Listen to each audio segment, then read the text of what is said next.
So obviously we're in a little bit of a break at the moment. That's a normal part of our rhythm at G2 to have a break over August, but we are staying online to help us stay connected, and obviously being online has become part of our normal. And so I thought this would be a really good time to talk about Sabbath.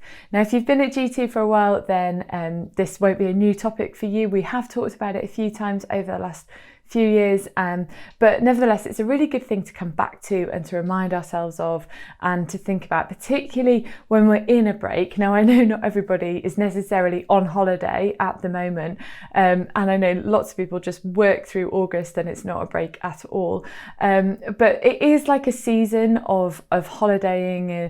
Life does tend to be a little bit lighter. It's a season of visiting friends and family, and obviously the weather's better, there's more time outside, and so it's a season probably of rest, but soon enough we will be back into September, back into life. And so thinking now about Sabbath and about rest is a really good time to do that, to think about what rhythms we want to put into place when we get to September and beyond that. So I'm going to start by asking you, how do you rest? What does a rest day look like for you? And a slightly different question, which might actually have a different answer to this, is if you had a day off tomorrow, what would you do with it? So if you're supposed to be at work tomorrow, then let's say work is cancelled, the business is closed, unforeseen circumstances, and you get the call to say you don't need to come in, there's nothing to do, stay at home, enjoy a day off. Or if you're supposed to be with people tomorrow, if you've got something in the schedule where you're supposed to be visiting someone, something like that, they cancel and suddenly you've got the whole day to yourself. If you are a parent and obviously kids are off school at the moment, if you're supposed to be looking after the kids tomorrow, some magical fairy godmother is going to turn up and take them out for the day, a day of fun and a day of excitement, but it leaves you at home with a whole day to yourself. And so my question to you is, what would you do with that day? What would that look like for you? Would you maybe have a lie-in? Would you maybe binge watch The Handmaid's Tale or other series that are available? Would you drink lots of coffee? Would you really chill? Would you get a takeaway for tea so you don't have to cook? Would you go totally into nothing mode? Absolutely, just veg out? Or maybe if you're a bit more like me, I would love to do that, but I'm just not very good at doing those things. Instead, I have a brain that just sees all the things that need doing. So I'm pretty sure in that scenario, I would want to totally rest, but actually I'd think, I could use this time really well to catch up on some jobs. I could just maybe get all the bedding washed out. There's a bit of paintwork that needs doing in the kitchen. Maybe I could just do that. There's some things that need fixing. There's some stuff in the garage that we've been meaning to sell for months and we've just not got round to it. So now would be a really good time to get that done. And before I know it, the list of jobs would be longer than the day itself. And I would probably end up spending the day running around getting lots and lots of things done, which would be really life-giving for me and really energizing for me, but not necessarily restful. And so I don't know about you, but often in these scenarios, we either crash out or we catch up. And there can be two extremes to that. And if you're someone that has a balance in the middle, then that's really, really good. But we're not all in the same life stage. I know we've got people of all different ages here at G2. You might be a student, you might be a young person, you might be in your 20s or 30s and working, you might have kids, you might have a family, you might not. But I do wonder how many of us feel like life just doesn't stop. How many of us are on the go doing one thing to the next thing to the next thing? And obviously over the last year, we've experienced some pretty big lockdowns, and I think that really highlighted the differences. I know some people just, particularly if you've got kids and they're off school, it was like non-stop. But for other people, particularly if you're on furlough, then life was maybe a little bit boring, and there wasn't much challenge and there wasn't much to do, and lethargy kind of crept in, and so. Yeah, we're in this like season now. I remember during lockdown, when we were meeting on Zoom, we'd often talk about what are you learning from lockdown, and what sort of things have you put in place in lockdown that you want to carry on like after this, when life returns to normal. And for us as a family, we developed this really nice rhythm of every morning on a weekday. We were homeschooling our kids, but every morning at 8:30 we would sit down in this room as a family and we would read the Bible together, or we would do some other form of prayer or worship. We were creative with that, but we did get a family devotional book that was helping us read through the Bible, some of the Old Testament, some of the New Testament together. And all of us really enjoyed that. We really valued that time of discipleship together, of worshipping together, of asking questions, of discussion, and it was just so good for us as a family. And that was like our number one thing that we were like, we want to carry on doing this post lockdown. Obviously that was like last summer. Since then we've had 2 more lockdowns. Things changed, things got quite exhausting, and unfortunately that we've not been able to carry that on in the same way. But through doing Sabbath, we have managed to keep some rhythm of that going, and I'll share a bit more about that later. But I guess that this now is particularly a really good time to think about what did you develop any rhythms in lockdown that were particularly good for you? Did you have any special prayer times or Bible times, or even maybe like running and praying while you run, or anything like that you were like, at the time you were like, I really want to carry on doing this, but as life opened up again, the diary got full again and you've not been able to do it. But now is a really good time to take stock and decide if you want to put some things in place. And so, yeah, we're talking about Sabbath today. We're talking about rest. I think rest is a really crucial part of life. I don't necessarily mean just collapsing on the sofa in exhaustion at the end of a busy day, but the type of rest that really restores us more deeply, like a spiritual rest, resting with God, as well as just a physical rest. I wonder if it's possible to step back from feeling like life is running away from us and start living differently. And so the idea of rest is first seen in creation. Obviously, God created the world in 6 days, and then on the 7th day, he took a rest. And that's established right at the start of the Bible, right at the start of time, that rest is really important and that even God rested. And the next time we see rest or Sabbath is in the 10 Commandments, which were given to Moses, as you know, by God as the Israelites escaped Egypt. And the commandments on face value, they can just read like a list of rules. It's like a list of do's and don'ts. Don't have any other gods, don't murder, don't steal. It's fairly straightforward. But there's actually a story behind those 10 Commandments, and they're not rules to restrict us, but they're actually a guideline on how to be fully human. Because the Israelites had been in slavery in Egypt for about 400 years. So many generations of Israelites had been in slavery. And those Israelites that escaped at that point, they had never known freedom. They had been born into slavery, and that's all they had known. They didn't get to choose their way of life. All they were able to do was to work and work every single day. They had to build huge shrines to multiple gods and goddesses that the Egyptians believed in. The Egyptians lived a life of promiscuity and seeking after treasure and material possessions. The Israelites had lived through the Pharaoh ordering the killing of the firstborn son in every family. So they had experienced severe loss and trauma and murder. They'd been through a lot. And crucially for our topic today, they had never in their lives ever had a day of rest. They had never had a day off. They'd never had a day to chill out, to catch up on the jobs, or to read a book or go for a swim or any of those things that they might have found restful. In all of their lives, they'd never done that. And so God, through Moses, set them free from this oppression, and it was a reason to celebrate, yes, but 3 months later, when the celebration had died down and the Israelites were left wondering what to do now, I wonder how they felt, because all of their lives, all of their parents' lives, all their grandparents' lives, they had been told what to do. Every single day they were told where to go, how to be, how to behave, and that was oppressive. But suddenly they're out in the wilderness with thousands of people unsure of really what it meant to be free, unsure of how to live in freedom.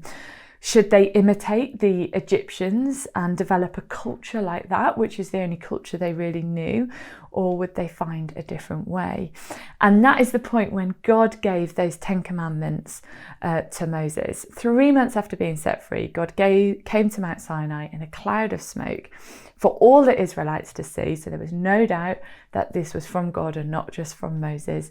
He called Moses to go up the mountain with Aaron, and he gave them the commandments. And so if you look at them as a set of rules, and I do encourage you to look them up, then if you just see them as a set of rules, then you don't get the heart behind them in which they were given and in which they were received, because they were given for freedom. They were the reason or the way to be fully human. Having a Sabbath day, having a holy day where they don't work, is just important as not killing other people. It's there in the 10 commandments. And as much as I would love to take some time looking through each of the commandments and unpack why each one was given to God, we don't have time for that today. Although some of them are pretty obvious, like don't murder. Like I don't think we need to spend too much time unpacking that one. And the heart behind those commandments, particularly the idea behind Sabbath, can be seen in Deuteronomy 6, which was the speech that Moses gave before he died. So if you've got a Bible at home, then do open up at Deuteronomy 6. And we're looking at verse 2.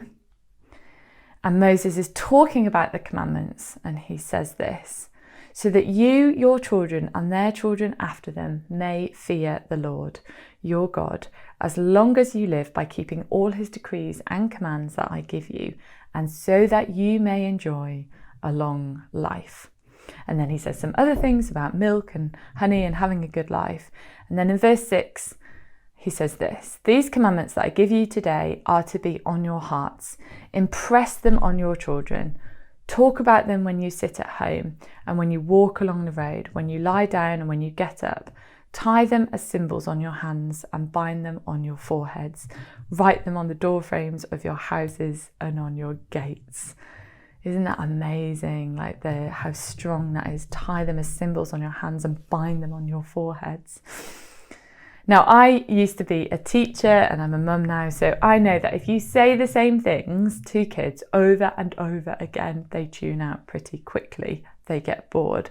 And so I'm not sure that Moses actually means to tie them on your hands and write them on your foreheads, but he does mean that we should make them a part of every bit of our lives, of every bit of their lives, the people he's speaking to. They're not rules, but they are the heart of God. And then he says a bit more to remind people what the commandments are and how God works. And then he finishes, if we have a look at verse 20, by saying this: in the future, when your son asks you what is the meaning of the stipulations, the decrees and the laws the Lord our God has commanded you, tell him, we were slaves of Pharaoh in Egypt, but the Lord brought us out of Egypt with a mighty hand. Before our eyes the Lord sent signs and wonders, great and terrible, on Egypt and Pharaoh and his whole household. But he brought us out from there to bring us in and give us the land he promised on oath to our ancestors. The Lord commanded us to obey all these decrees and to fear the Lord our God, so that we might always prosper and be kept alive, as is the case today. So Moses is talking here about telling their children the stories of their history, the stories of slavery and the story of freedom, the stories of how God tells us to live and what it's actually like for us. And I think this could mean telling our actual physical children, but I think it's more about passing on our faith and our history to other believers. I don't think this is just for parents to tell their children, but I think it's for us as a whole community about sharing our stories with one another for encouragement and hope, and that being a part of the Ten Commandments and a part of Sabbath, which is one of them. So the idea of passing these stories on, of sharing our faith, sharing what we've learned, is so important, passing down to others the stories of the Israelites and of Jesus, the stories of Jonah and Noah and John the Baptist, but also stories of our own walks, our own stories of faith bring hope to other people. And that's why we've done stories of hope, because we know how encouraging that is to other people.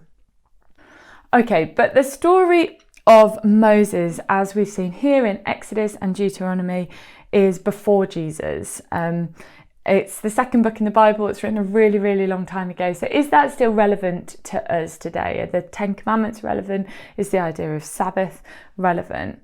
Well, if we look at Hebrews now, then we'll see that Hebrews bridges that gap between time.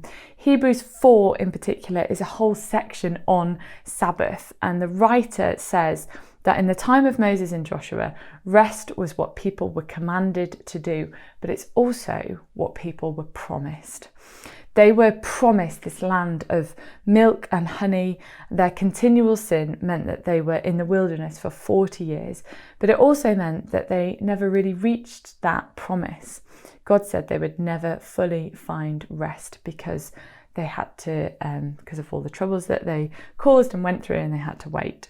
So in Hebrews 4 verse 6, it says, those earlier ones never did get to the place of rest because they were disobedient. God keeps renewing the promise and setting the date as today. And in verse 8, it says, and so this is still a live promise. The promise of rest is renewed every day for us and is made new through Jesus. Isn't that wonderful?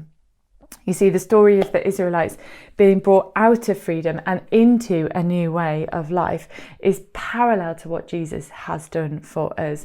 We might not be actual slaves, but we certainly can become slaves to all sorts of things. Slaves to study, slaves to our work, slaves to expectations on us.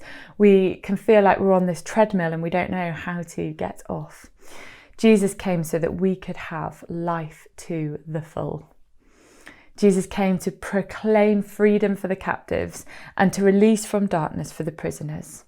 Jesus came to bring a new covenant, a new promise, a new way of living.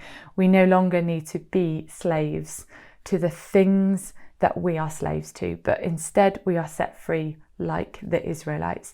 And we have this daily promise of rest in Jesus. That is what we're working towards. That's our goal. That's what we want when we talk about Sabbath. I remember when my youngest son Aaron was about 2 or 3, and on good days he was an absolute angel and butter would not melt in his mouth. But oh gosh, there were days where he would have full-on meltdowns over the most ridiculous things, like if I wouldn't let him eat toilet paper or something like that, he just would totally lose it. And I remember this one day I set a timer because I just wanted to see. I knew that these tantrums were lasting a long time, but I wanted to see. And I think this one tantrum lasted an hour, but it wasn't just a constant tantrum. He went through this cycle of he would try and do eat the toilet paper, and then I would say, no, Aaron, you can't do that. Like, obviously that's a really bad idea. Then he'd scream and shout and melt down and be on the floor and hitting and everything. He would try and hit me, and he was so cross, and I would stay calm and just say, I'm really sorry, Aaron, but we're not going to do that. And then he would eventually get really tired of that, and so then he would come for a cuddle, and he'd want to be held, and he'd like relax for a minute or two, and then he'd remember that he was really cross with me, and then he'd hit me again. He'd go back into tantrum mode, and we'd just go through this cycle really of like being really angry, and then really needing to be close to me and to be held, and then really angry again and like fighting and everything. And after an hour, he came for one of his cuddles, and he actually just fell asleep in my arms, and I held him for quite a long time while he just slept, and he just needed to sleep it off. And I wonder though, I know like that he was 2 or 3, but often I think we can be a little bit like this with God. We can exhaust ourselves with living, and then we need to have a nap, or we need to zone out and watch TV, and then we go again. But God invites us into a deeper rest than that, one where we really allow ourselves to be held by him, where watching something on TV or zoning out in some way is never gonna to really give us what we need, but actually resting with God is gonna give us what we really need, and that is an invitation and a promise that we have. This is a gospel of rest. It's not a cheeky lie-in, it's not Netflix and a takeaway, but a deep rest. When we have a Sabbath, when we take a day off from everything that is in our lives, it's a chance to remember, it's a chance to reconnect, it's a chance to breathe, it's a chance to spend time with God. And remember that this was given to the Israelites to help them to be fully human. To be fully human means to rest and to spend time with God. Now, if you're anything like me, you will have a to-do list at all times, maybe several on the go, maybe they're colour coordinated like mine are. It's a never-ending list, and it gets added to all the time. And if I'm not careful, these things become my goals. But what if my goal was rest? What if our goal each week was to ensure we had a day of rest among our busy diaries? What does Sabbath or rest look like then? I think it's about slowing down. It's about breathing, it's about resting in Jesus. I think using that, what Moses said in Deuteronomy, it's about remembering the stories, reconnecting, finding peace. It's about being with other people, sharing faith with other people, sharing stories of hope, asking each other, what's God done for you this week? It's a really important question. It's about encouraging each other.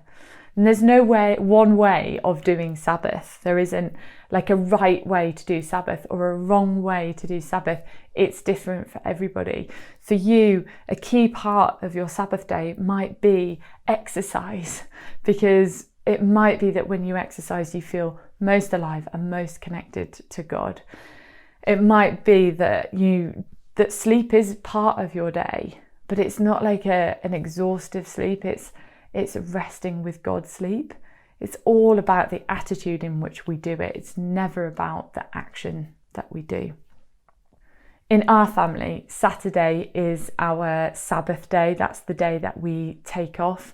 And recently I've got into running, and I really, really like running. And so I know that when I go for a run, the start of the run is really, really important for like setting the pace for the rest of the run. And if I go off too fast, then I burn out, and my first kilometre might be really fast, but then my second kilometre is a struggle.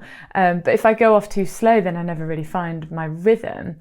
And so we've really learned in a similar way that marking like the start of Sabbath is really important and really helpful for finding the rhythm for the rest of the day.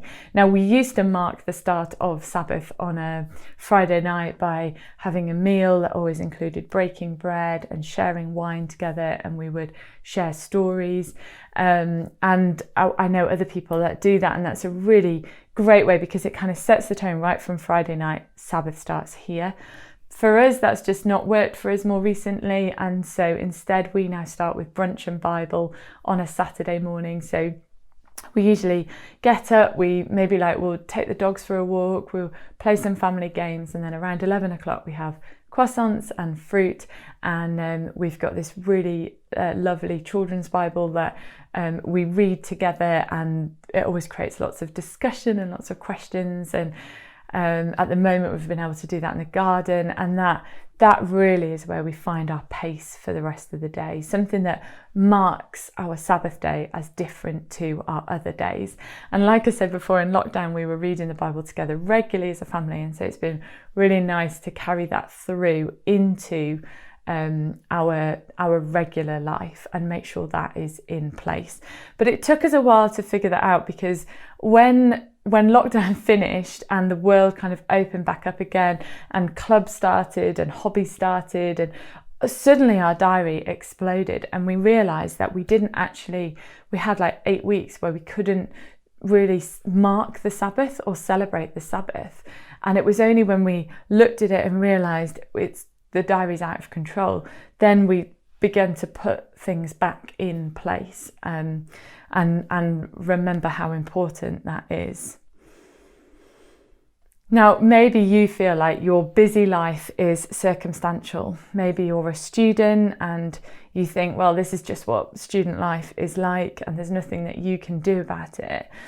Maybe you think it'll get better when you finish uni and you get a job, or maybe you're working full time already and you think, oh, it'll get better when I get a different job, or it'll get better when I have kids and work part time.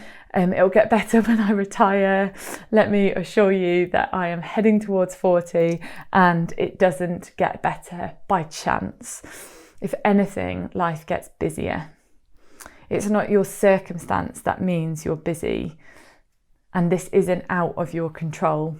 Whatever life stage you're in, you can respond to this by creating space that includes a Sabbath, by marking a day in the week, doesn't have to be a Saturday, that is your Sabbath day, and develop rhythms around that will help you rest with God. And so, in this time over August, I hope that you find some space to think about what you would like it to look like in autumn, and to put that in your diary now. If you put your Sabbath in your diary, then you are way more likely to have it and to mark it and to spend that time with God than to just see if there's room for it. I wonder if I can challenge you or encourage you to put that in first. And maybe you can't do a whole day. I don't know what your circumstances are, but maybe it's about putting in an evening or an afternoon or a morning, a space in your diary where you write Sabbath, and you begin to develop some practices, or you bring back some old practices if you've done this before and maybe have stopped doing it. Let me pray. Father God, thank you so much for the 10 Commandments. Thank you that you have commanded us to rest, and you have promised us rest, and that you have given us a gospel of rest, this deep promise of being held by you, and all we need to do is step into that space. And so God, I pray that you'll help us to rest this August, to rest in this space, and to find time where life maybe is a bit quieter, but more than that, God, I pray that you'll help us to develop rhythms and routines going forward, that we can spend more time with you. Amen.